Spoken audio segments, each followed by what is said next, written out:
Good afternoon, dears. Our next topic is hydrogen used as a fuel. What are the uses of hydrogen, or what are the advantages and disadvantages when hydrogen is used as fuel? Last class we are discussed combination reaction and example for combination reaction. Here, first one, calorific value. What is meant by calorific value? Calorific value means, here the calorific value means it is the amount of heat energy produced by burning different fuels. 1 gram of different fuels is called calorific value. Here in the x-axis different fuels are given, and in the y-axis energy produced by burning. Here from the graph we are identified that hydrogen produced more heat energy by burning than other fuels. ഇവിടെ ഒരുപാട് fuel നമുക്കിവിടെ തന്നിട്ടുണ്ട്. പക്ഷെ ഇവിടെ ഏറ്റവും കൂടുതൽ heat energy produce ചെയ്യുന്ന fuel ഏതാ? That is hydrogen. അഥവാ hydrogen produces more amount of heat energy, means it produces more amount of heat energy. That is, the calorific value of hydrogen is very high than other fuels. നമുക്കറിയാം, ഇപ്പോൾ ഫ്യൂവലായിട്ട് use ചെയ്യുമ്പോൾ ഒരു ഫ്യൂവലിന് ഉണ്ടാകുന്ന ഒരു good quality എന്ന് പറയുന്നത് എന്താണ്? It needs to produce more heat. നമുക്ക് ഫ്യൂവൽ കത്തിക്കുമ്പോൾ, ഇപ്പോൾ നമ്മൾ വീട്ടിൽ വിറക് കത്തിക്കുമ്പോൾ നമുക്ക് ഏറ്റവും കൂടുതൽ ചൂട് കിട്ടണം അല്ലേ? അതല്ലേ അവിടുത്തെ അഡ്വാൻറ്റേജ് എന്ന് പറയുന്നത്. അപ്പോൾ ഡിഫറെൻറ്റ് ഫ്യൂവൽസിൽ ഏറ്റവും കൂടുതൽ ഹീറ്റ് എനർജി തരുന്ന ഫ്യൂവലാണ് ഇത്? That is hydrogen. സോ ആ ഹീറ്റ് എനർജി പ്രൊവൈഡ് ചെയ്യുന്നതിനെയാണ് എന്ത് പറയുന്നത്? Calorific value. Okay, next, calorific value of a fuel is the heat energy released from 1 unit mass of that fuel on complete combustion. ഒരു 1 unit mass of fuel complete combustion നടക്കുമ്പോൾ release ചെയ്യുന്ന amount of എനർജിയാണ് എന്ത് പറയുന്നത്? Calorific value.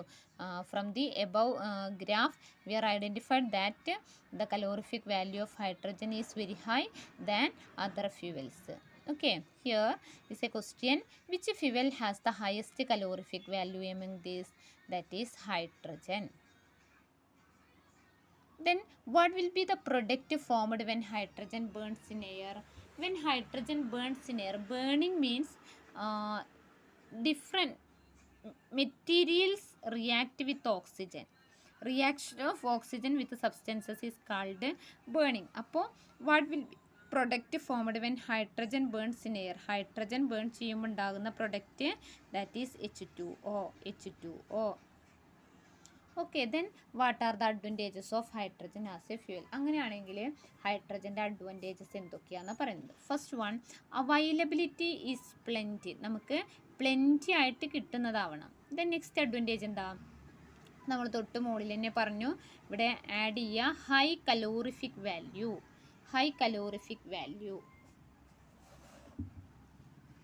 Then next, here the product of the burning of hydrogen is water. So there is no air pollution. Third point, no air pollution. Okay, hydrogen has different advantages, means availability and about pollution and about heat energy. ഇതൊക്കെ നമുക്ക് അതിൻ്റെ availability നോക്കുകയാണെങ്കിലും അതിൻ്റെ heat energy നോക്കുകയാണെങ്കിലും പൊല്യൂഷൻ്റെ കേസിൽ നോക്കുകയാണെങ്കിലും അവിടെയൊക്കെ എന്താ? ഹൈഡ്രജൻ ഒരുപാട് അഡ്വാൻറ്റേജസ് ഉണ്ട്. But it is does not used as a domestic fuel. ഹൈഡ്രജന് ഇത്രയും അഡ്വാൻറ്റേജസ് ഉണ്ടായിട്ടും എന്തുകൊണ്ടാണ് നമ്മൾ ഡൊമസ്റ്റിക് ഫ്യൂവലായിട്ട് അല്ലെങ്കിൽ ഡൊമസ്റ്റിക് പർപ്പസിന് വേണ്ടി ഹൈഡ്രജന് യൂസ് ചെയ്യാത്തത്? നോക്കിക്കോ, it is not used as a domestic fuel because hydrogen is a fuel. It is highly explosive and inflammable. Highly inflammable ആണ്. ഇൻഫ്ലാമബിൾ എന്ന് പറഞ്ഞാൽ വേഗത്തിൽ കത്തിപ്പിടിക്കുന്നത്. Then highly explosive. So its transportation is very difficulty. So it is not used for domestic purpose. അപ്പോൾ അതിന് ഇത്രയും advantages ഉണ്ടെങ്കിലും അതിനൊരുപാട് എന്തുണ്ട്, ഡിസഡ്വാൻറ്റേജസും ഉണ്ട് എന്ന് പറഞ്ഞാൽ ഇൻഫ്ലേമബിളും എക്സ്പ്ലോസീവുമാണ്. അപ്പോൾ നമുക്കത് വീട്ടിലൊന്നും യൂസ് ചെയ്യാൻ എന്താണ് അതൊക്കെ വളരെ ബുദ്ധിമുട്ടായിരിക്കും അല്ലേ. നോക്കി നോക്കൂ, there are some limitation, underline ചെയ്തോളൂ കേട്ടോ, അതൊക്കെ അണ്ടർലൈൻ ചെയ്തോളൂ. There are some limitation. Hydrogen is a gas which burns with explosion. It is very difficult to store and transport. If we overcome these limitation, hydrogen will become universal fuel. അപ്പോൾ അതിന് ഇത്രയും limitations അതിനുണ്ടാവുകൊണ്ടാണ് which are the question എഴുതിയ നോട്ടിൽ which are the limitations of hydrogen as a fuel. Okay, അപ്പോൾ first point, it burns with explosion. Second point, it is very difficult to store and transport. Okay, then next oxygen. അപ്പോൾ ഹൈഡ്രജൻ്റെ നമ്മൾ പറഞ്ഞു അതിൻ്റെ preparation, അതിൻ്റെ advantages, ഫ്യൂവലായിട്ട് use ചെയ്യുമ്പോൾ ഉണ്ടാകുന്ന advantages, disadvantages, അത്രയും കാര്യങ്ങൾ പറഞ്ഞു. Next one, oxygen is the breath of life. Oxygen, which is known as the breath of life, is essential for the existence of life. നമുക്കറിയുന്നത് തന്നെയല്ല.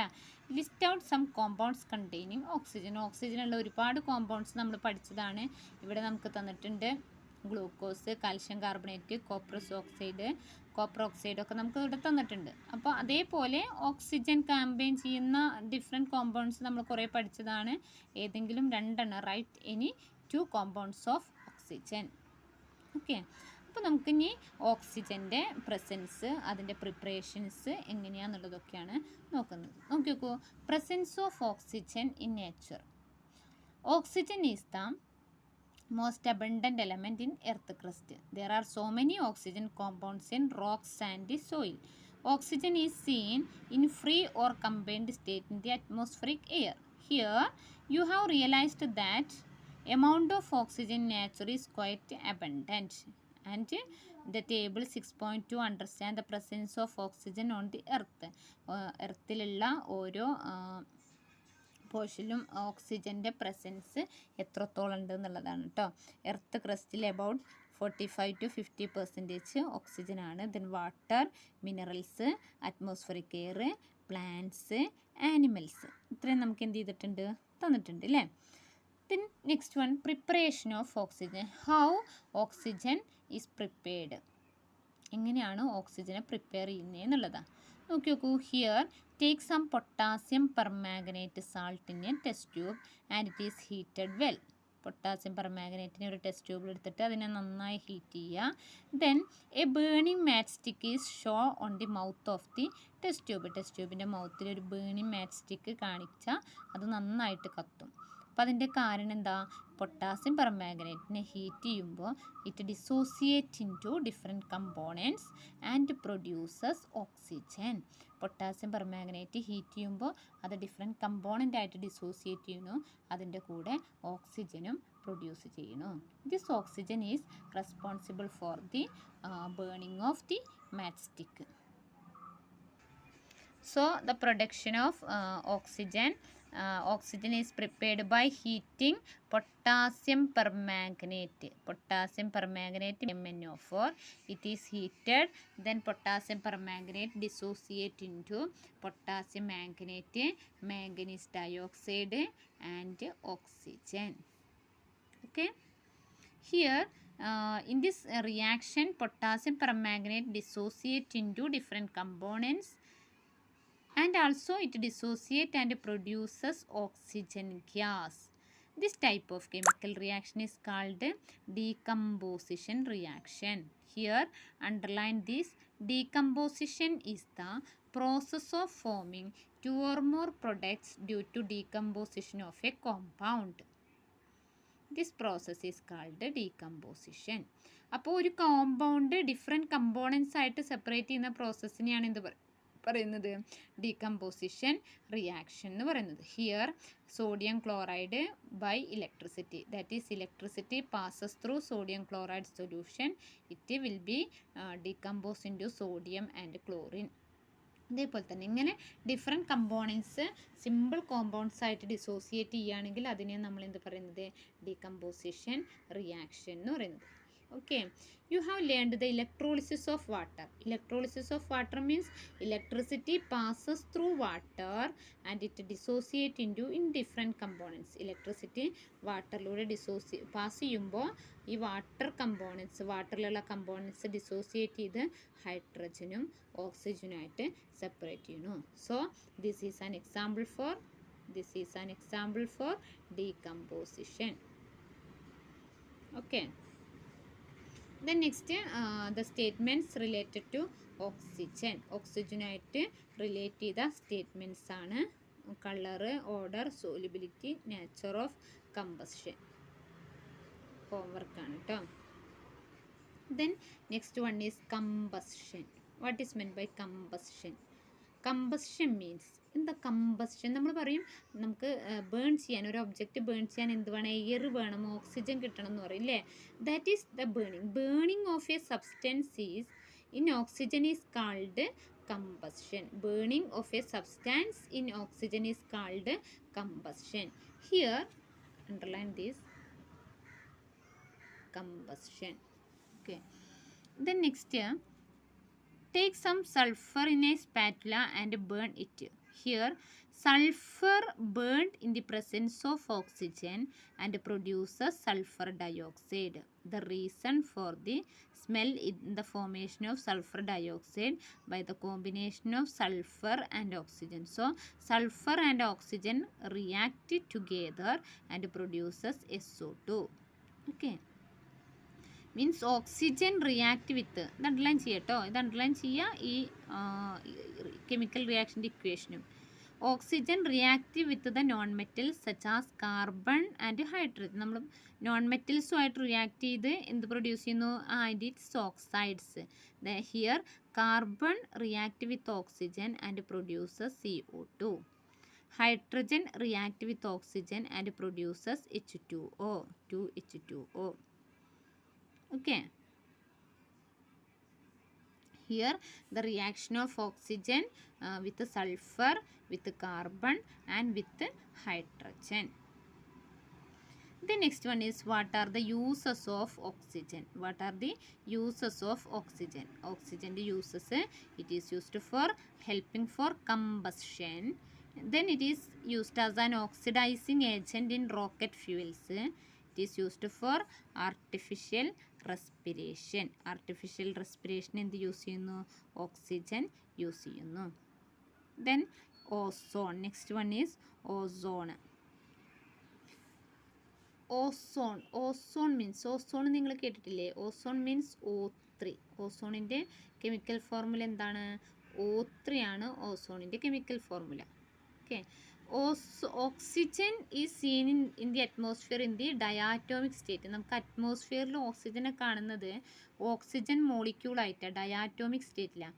But ozone is a triatomic. Ozone O3 ആയിട്ടാണ് എന്ത് ചെയ്യുന്നത്? Exist ചെയ്യുന്നത്. നമുക്ക് സാധാരണ അറ്റ്മോസ്ഫിയറിൽ ഓക്സിജനെ കാണുന്നത് മോളിക്കുലാർ ഫോമിലാണ്, അഥവാ O2 ആയിട്ടാണ്. Ozone exist as O3, that is triatomic molecule of oxygen. In which layer ozone seen? In which layer? Ozone seen in the layer of stratosphere. Stratosphere എന്ന് പറയുന്ന ലെയറിലാണ് നമുക്ക് എന്ത് ചെയ്യുന്നത്? ഓസോണിനെ കാണാൻ പറ്റുന്നത്. ഇനി എങ്ങനെയാണ് ഓസോൺ ഫോമേഷൻ നടക്കുന്നതെന്നുള്ളതാണ് കാണുന്നത്. നോക്കി നോക്കൂ, അറ്റ്മോസ്ഫിയറിലുള്ള ഓക്സിജൻ, അറ്റ്മോസ്ഫിയറിൽ നമ്മൾ പറഞ്ഞു മോളിക്കുലാർ സ്റ്റേറ്റിലാണ് ഓക്സിജൻ കാണുന്നത്. This oxygen absorb high energy ultraviolet rays and it dissociate into oxygen atoms.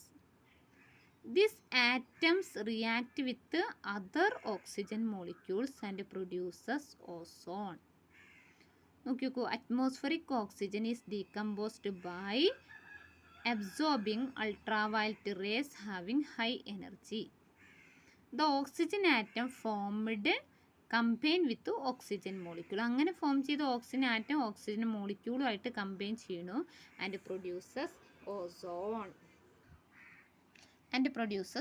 Means here നോക്കി നോക്കൂ, ഓക്സിജൻ ഹൈ എനർജി അൾട്രാവയലറ്റ് റേസിൻ്റെ പ്രസൻസിൽ ഓക്സിജൻ ആറ്റമായിട്ട് മാറുന്നു. ദെൻ ആ ഓക്സിജൻ ആറ്റം വീണ്ടും ഓക്സിജൻ മോളിക്യൂളുമായിട്ട് കമ്പൈൻ ചെയ്ത് വീണ്ടും O3 അഥവാ ഓസോൺ ആയിട്ട് മാറുന്നു. Ozone is again changed into, അങ്ങനെ നോക്കി നോക്കൂ, ഈ ഓസോൺ വീണ്ടും എന്ത് ചെയ്യണു, ഡിസോസിയേറ്റ് ചെയ്യണു അല്ലേ. Ozone is again changed into oxygen by absorbing ultraviolet rays having less energy അൾട്രാവയലറ്റിനെ അബ്സോർബ് ചെയ്തിട്ട് വീണ്ടും അത് ഡീകമ്പോസ് ചെയ്യുന്നു.